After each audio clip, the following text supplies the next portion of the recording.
Hello students, welcome to Biology World. I am Priyanka Shoran.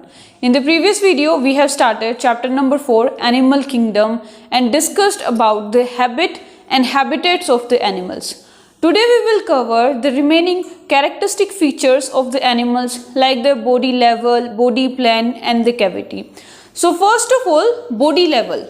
मतलब कि जो organisms हैं, एनिमल्स हैं, उनका कैसा लेवल है? क्या सिर्फ सेल प्रेजेंट है जैसे कि पोरीफेरा में, ठीक है, या फिर टिश्यू प्रेजेंट है जैसे कि सिलेंट्रेट्स में, टीनोफोरा में, या ऑर्गन्स हैं या फिर ऑर्गन सिस्टम है?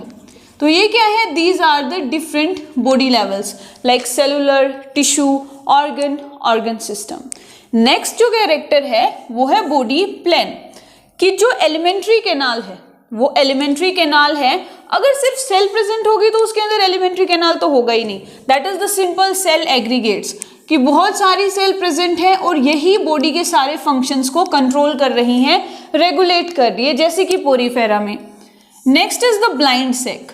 ब्लाइंड सेक एक ऐसा बॉडी प्लान है जिसमें क्या होती है, सिर्फ एक सिंगल ओपनिंग है, ठीक है. एक जो एलिमेंट्री कैनाल है उसमें सिर्फ सिंगल ओपनिंग है और यही जो ओपनिंग माउथ का भी काम करती है और एनस का भी काम करती है. ये माउथ का भी काम करती है और एनस का भी काम करती है, जैसे कि coelenterates, Ctenophora and the Platyhelminthes. Next is tube within tube. ये एक ऐसा बॉडी प्लान है जिसमें एलिमेंट्री कैनाल में दो ओपनिंग्स होती हैं, दैट इज माउथ, ठीक है, जहां से फूड एंटर करेगा, and it end up to anus, जहां से जो मेटाबॉलिक वेस्ट है, बॉडी का मेटाबॉलिक वेस्ट है, वो रिलीज होगा. तो ये क्या है? These are the three body plans. Cell aggregate मतलब सेल हैं आपस में जुड़ी हुई हैं और वही सारे फंक्शन परफॉर्म करती हैं. Blind sac, they have single opening which works as a mouth as well as anus. And tube within tube plan मतलब जो एलिमेंट्री कैनाल है उसमें दो ओपनिंग है, माउथ अलग है और एनस अलग है. Next is the body cavity और we can call it coelom. Body cavity या फिर सिलम. 3 जर्म लेयर्स होती हैं, ectoderm, then endoderm and mesoderm. ये जो सेंटर में है ये है मेसोडर्म. तो कुछ ऐसे एनिमल्स हैं जिनका जो मेसोडर्म है वो स्प्लिट कर जाता है, ब्रेक मतलब स्प्लिट मतलब डिवाइड कर जाता है और एक कैविटी की फॉर्मेशन करता है. कैविटी मतलब खाली जगह जहां पे ऑर्गन्स प्रेजेंट रहते हैं. तो जिन एनिमल्स के अंदर ये कैविटी प्रेजेंट नहीं होती, सिंपल 3 लेयर्स हैं, ठीक है, और जो ऑर्गन्स हैं वो इस मेसोडर्म में, ये जो सेंटर वाली ये लेयर है, दिस इज द मेसोडर्म, ठीक है, इस मेसोडर्म के अंदर एम्बेडेड रहते हैं, घुसे हुए रहते हैं, और इस मेसोडर्म को कहते हैं मेडुलरी पेरेन्काइमा. तो वो एनिमल्स जिनके अंदर कोई भी कैविटी नहीं होती है, they are known as acoelomate. मतलब coelom is absent. Coelom that is cavity, cavity का मतलब खाली जगह. Next is pseudocoelomate. सूडो का मतलब फॉल्स, सूडो का मतलब false and coelomate that is cavity. ऐसे एनिमल्स जिनमें फॉल्स कैविटी प्रेजेंट रहती है. फॉल्स कैविटी कैसे प्रेजेंट रहेगी? ये जो मेसोडर्म है इसकी कुछ सेल डिजेनरेट कर जाती हैं. मेसोडर्म की जो सेल हैं वो डिजेनरेट कर जाती हैं और कुछ पाउच लाइक स्ट्रक्चर्स बना देते हैं, जिससे लगता है कि कैविटी है बट एक्चुअल में कैविटी नहीं होती है. So pseudocoelomate that is false cavity and these pouch like structures are known as mesodermal pouch. Example Aschelminthes, क्योंकि सिर्फ Aschelminthes में ही false cavity या pseudocoelom present रहता है. Next is the coelomate that is true cavity. देखो 3 layers हैं, outer then middle then this is inner और ये है archenteron. ये है archenteron. जब जर्म लेयर्स बनती हैं तो उसमें एक कैविटी बनती है, खाली जगह रहती है, जिसको क्या कहते हैं? आर्केंटेरोन कहते हैं. उसी के नीचे ब्लास्टोपोर रहता है जो माउथ और एनस की फॉर्मेशन करता है. तो तो जो सिलोमेट होते हैं जिनके अंदर ट्रू सिलम प्रेजेंट रहता है, उनका जो मेसोडर्म है, मतलब ये जो कैविटी है it is lined by mesoderm. और ये मेसोडर्म देखो, ये भी मेसोडर्म है, ये भी मेसोडर्म है, और ये स्प्लिट कर जाता है, और स्प्लिट होने के कारण ये एक खाली जगह बना लेता है, इसको कहते हैं ट्रू कैविटी, ट्रू सिलोम। ठीक है, ये देखो, ये भी ये हो गया इक्टोडर्म, ये हो गया इंडोडर्म, ये पूरा मेसोडर्म है, और ये मेसोडर्म क्या हो गया, सेपरेट हो गया, स्प्लिट हो गया, तो ये क्या बनाएगा, ट्रू कैविटी या ट्रू सिलम। ठीक है, अभी जो कैविटी बन रही है या तो प्योरली मेसोडर्म के स्प्लिट होने से बनेगी, and that is known as schizocoelomate, मतलब वो कैविटी जो मेसोडर्म के स्प्लिट होने से बनती है दैट इज नोन एज सीजोसिलोमेट, और ये पाई जाती है एनेलिड्स में, आर्थ्रोपोडा में और मोलस्क, दैट इज आर्म। ठीक है, annelids, arthropod and mollusc, because Porifera के अंदर तो टिश्यू ही नहीं है। ठीक है, सिलेंट्रेट्स हो गए, उनमें भी कोई कैविटी प्रेजेंट नहीं है। फिर जो प्लेटीहेल्मिन्थिस हैं दे आर एसिलोमेट, एस्केल्मिन्थिस हैं उनके अंदर सूडोसिलोमेट रहते हैं, और एस्केल्मिन्थिस के बाद जो रिमेनिंग फाइलम्स हैं उनमें से जो 3 हैं, एनेलिड, आर्थ्रोपोड और मोलस्क, उनके अंदर जो कैविटी बनती है वो मेसोडर्म के स्प्लिट होने से बनती है।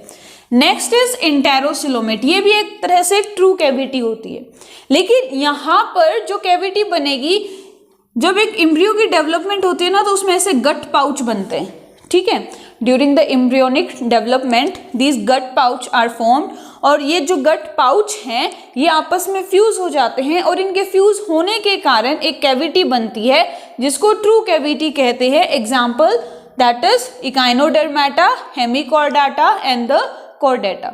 ठीक है, और इस कैविटी को जो कि गट पाउच के फ्यूज होने से बनती है that is known as enterocoelomate. So this is about the cavity. अब जर्म लेयर्स की ही बात कर रहे हैं। कैविटी आ गया समझ में, एसिलोमेट जिसमें कोई कैविटी है ही नहीं, सिलम बनता ही नहीं है, सूडोसिलोमेट जिसमें फॉल्स कैविटी होता है, ठीक है, एंड द सिलोमेट जिसके अंदर ट्रू कैविटी प्रेजेंट रहती है, और वो ट्रू कैविटी मेसोडर्म के स्प्लिट होने से बनती है। ठीक है, या तो मेसोडर्म स्प्लिट होगा या गट पाउच आपस में फ्यूज हो जाएंगे। दैट इज कई बार यहाँ पे लिखा रहता है कि जो इंटेरोन भी बनाता है इंटेरोसिलोमेट को। ठीक है, आपको एक और टर्म लिखी मिलेगी that this cavity is formed by enteron, ये वही है गट पाउच। ठीक है, तो ये क्या कहलाते हैं, ट्रू कैविटी या ट्रू सिलोमेट। अब जर्म लेयर की बात कर रहे हैं तो 3 जर्म लेयर हैं। ठीक है, that is ectoderm, then mesoderm and endoderm.